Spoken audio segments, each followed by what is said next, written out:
కవిత మాట్లాడారు అంటే family insider గా మనం తీసుకున్నాము. రామచంద్ర నాయక్ గారు ఇవాళ కవిత కూడా ఇదే ఆరోపణ చేశారు. అన్మ్యూట్ చేసి మాట్లాడండి. జీ తెలుగు ప్రేక్షకులకు అదేవిధంగా పార్టిసిపెంట్స్ విఠలన్న గారికి, మా రమేరావు గారికి, పెద్దలు గాదే ఎన్నయ్య గారికి, మా శరద్ గారికి, ఇంకో సోదరి గారికి, మీ అందరికి పేరు పేరున నమస్కారం. ముఖ్యంగా కేసీఆర్ గారు ఉద్యమ సమయంలో కంటే కూడా ముందు తెలుగుదేశం పార్టీలో, అంతకుముందు కాంగ్రెస్ పార్టీలో వారు అవకాశవాదంగా రాజకీయాలని నడిపించుకుంటూ వచ్చారు. మొట్టమొదటి వారి రాజకీయ ప్రస్థానం వారి గురువు మీదనే, మరి గురువు దగ్గరనే పనిచేస్తూ గురువు మీదనే వ్యతిరేకంగా తెలుగుదేశం పార్టీలో మొదటిసారి టికెట్ మరి సంపాదించుకొని తన గురువు మీదనే స్టార్ట్ చేసిన రాజకీయ ప్రస్థానం. అక్కడి నుంచి మొదలు పెడితే వారు రాజకీయ నాయకుడు కంటే ఎక్కువ మ్యానిపులేటర్, ఒక మేనేజ్మెంట్ స్కిల్స్ ఉన్న వ్యక్తి. కేసీఆర్ గారు ఉద్యమాన్ని చాలా నాటకీయంగా ఎంతో మంది గాదే ఇన్నయ్య గారు, వి ప్రకాష్ గారు, ప్రొఫెసర్ జయశంకర్ గారు, ఇరిగేషన్ మరి పర్ఫెక్షనిస్ట్ మన విద్యాసాగర్ రావు గారు, ఆలయ నరేంద్ర గారు, తర్వాత విజయశాంతి గారు, ఎంతో మంది కేకే మహేందర్ రెడ్డి గారు, దాసూరి శ్రవణ్ గారు, ఎంతో మందికి వారు నమ్మించి మరి పార్టీ గట్టెక్కే టైంలో బోడమల్లయ్య అయినట్టు తను రాజకీయాల్లో తెలంగాణ వస్తుందనే విషయం 2012లోనే వారికి ఆ సంకేతాలు ఉన్నాయి. 2012 నుంచి తన ఆలోచన విధానాల్ని మార్చుకొని కొడుకును బిడ్డను అమెరికా నుండి మరి ఉద్యమాల్లో పాల్గొనేటట్టు చివరి క్షణాల్లో, అంటే తెలంగాణ వస్తుంది కాబట్టి భవిష్యత్తు రాజకీయ వారసులుగా బిడ్డ కొడుకు ఇద్దరు ఉండాలనుకున్నాడు కాబట్టి వారిని పిలిపించుకున్నారు.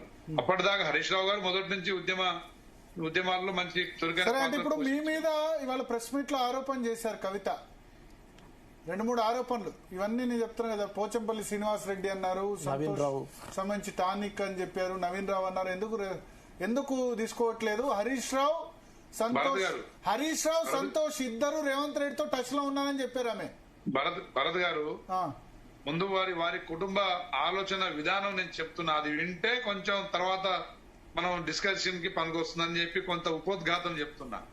కేసీఆర్ కుటుంబం ఒకటే జీన్స్ కదా, ఆ కుటుంబం అంతా ఒకే జీన్స్ నుంచి ఒకే రక్తం పంచుకొని ఒకే ఆలోచన విధానాలతోని ప్రజల్ని కేసీఆర్ గారు చాలా నాటకీయంగా ఉద్యమాలు కేసీఆర్ గారు చేయలే, ఉద్యమాలు నడిపించగలిగిండు. ఉద్యమ నేతలతోని, ఉద్యోగ సంఘాలతోని, విద్యార్థి నాయకులతోని ఎప్పుడైతే ఉద్యమం కొంచెం చల్లబడుతుంటుందో ఒక స్టేట్మెంట్ ఇచ్చి లోపల ఫామ్ హౌస్ లాగా కూర్చున్నట్టుగా ఆ బసవతారకం క్యాన్సర్ హాస్పిటల్ పక్కన ఇంట్లో కూర్చున్న వారే తప్ప వారు ఏ రోజు ఉద్యమాల్లో ఎక్కడ ముఖ్య భూమిక పోషించిన వ్యక్తి కాదు. కేవలం ప్రచార ఆర్భాటాల్లో, అదేవిధంగా మన ప్రముఖ పత్రికల్లో ముందు భాగంలో ఉండేవారు. కానీ కవిత గారిని, కేటీఆర్ గారిని ఉద్యమాల్లో ఎప్పుడు తీసుకురావడం జరిగింది. వారి ఉద్దేశం అర్థం కావాలని మీకు చెప్తున్నా. 2012లో కాంగ్రెస్ పార్టీ మన ప్రణబ్ ముఖర్జీ గారు, జయపాల్ రెడ్డి గారు, మా సురేందర్ రెడ్డి గారు, అలాంటి పెద్దలు కొంతమంది, మన జస్టిస్ సుదర్శన్ రెడ్డి గారు లాంటి వాళ్ళు తెలంగాణలో విద్యార్థులు చనిపోతా ఉన్నారు. విద్యార్థులు చనిపోవడం కరెక్ట్ కాదు. ఇది ఏ రోజుకైనా ఇది కొంత మనకు బాధాకరమైన విషయం కాబట్టి సోనియా గాంధీ గారిని మెప్పించాలని వారు ప్రస్థానం తీసుకున్నప్పుడు కేటీఆర్ గారికి ఆ సంకేతాలు వచ్చినాయి. కేటీఆర్ గారికి ప్రతి పార్టీలో వారి దూతలు ఉంటారు. ఆ దూతల ద్వారా ప్రతిరోజు ఏం జరుగుతుంది, ఎక్కడ ఏం మాట్లాడుతున్నారో వారు సమాచారాన్ని సేకరించి తెలంగాణ త్వరలోనే సోనియా గాంధీ గారు ప్రకటించబోతున్నారు అని తెలిసినప్పుడే కవిత గారిని, కేటీఆర్ గారిని వారు పార్టీలో తీసుకోవడం జరిగింది. ఆ తర్వాత వారి ముఖ్య ఉద్దేశం ఆ రోజు ప్రజలకు అర్థం కాలే గాని తెలంగాణ ప్రజాధనాన్ని, ఆస్తుల్ని కొల్లగొట్టడమే ధ్యేయంగా, లక్ష్యంగా వాళ్ళు కుటుంబం పనిచేసింది. అందులో విద్యార్థులను పట్టించుకోలే, ఉద్యోగస్తులను పట్టించుకోలే, అదేవిధంగా మహిళల్ని గాని, మహిళా సంక్షేమాన్ని గాని, ఏ విధమైన సంక్షేమాలని పట్టించుకోకుండా కేవలం ప్రతి దాంట్లో, ప్రతి శాఖలో అవినీతి చేయాలి, కుటుంబం ఒక 10 తరాల వరకు మరి తరగని ఆస్తిని సంపాదించుకోవాలనే లక్ష్యంతో కవిత గారు, కేటీఆర్ గారు, హరీష్ రావు గారు, సంతోష్ రావు గారు చతుష్టయులుగా వీళ్ళు నలుగురు పనిచేసుకుంటూ పోయేది. కేసీఆర్ కి పోయి తెలియక కాదు, కేసీఆర్ గారికి ఇవన్నీ తెలుసు. వారికి ప్రతిరోజు ఇన్ఫర్మేషన్ పోతుంది, ఫోన్ ట్యాపింగ్ నడిపించిందే సంతోష్ రావు.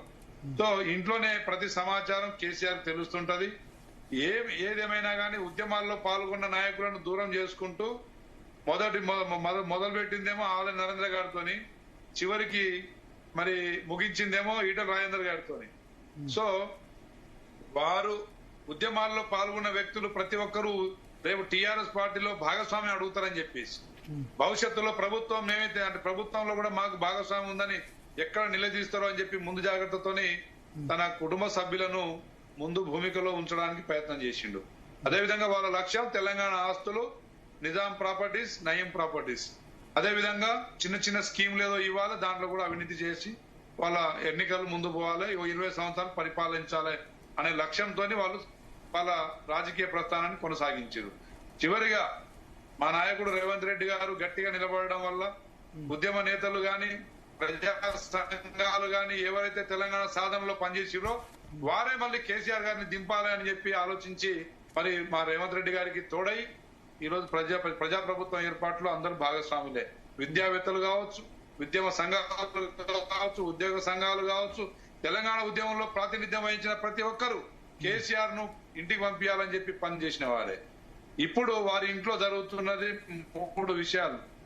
కవిత గారిని జైలు పాలు చేసినప్పుడు వారి కుటుంబం మోడీ గారితోనే సయోధ్యగా ఉండి కూడా కవిత గారిని వారు రక్షించలేకపోవడం.